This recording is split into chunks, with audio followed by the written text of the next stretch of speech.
how to do yarn overs, and you can see here I have a sample with a couple of yarn overs, and these are used sometimes to increase the number of stitches and sometimes just as decoration. So for example, this is part of the Stone Point poncho, and you can see here's what they look like. It's part of the kind of the lace of this fabric, right? A yarn over is a key component.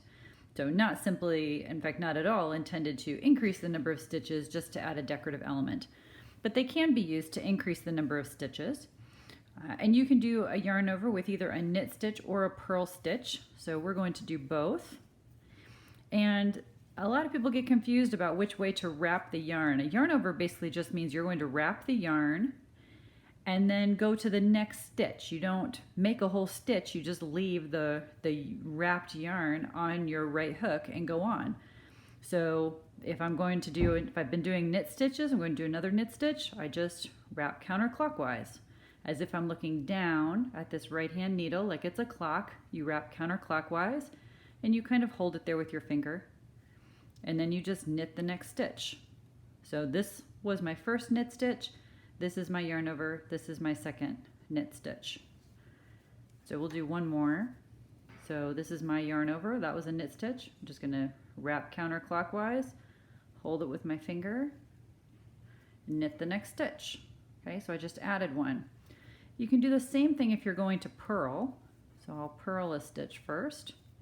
And now it's time to do a yarn over. You just wrap around counterclockwise and you purl the next stitch.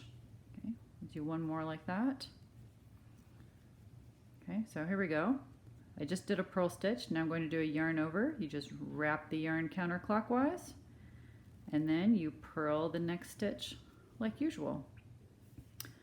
And you can see we're increasing our number of stitches, and when we get to the next row you'll be able to see how these little holes developed. Sometimes the yarn over is paired with a stitch like knit two together or purl two together, so you don't actually create an increase in stitches, it's the same number. And in fact that's how this pattern works, that you keep the same number of total stitches but you put two together to decrease and then you do a yarn over to create a decorative pattern.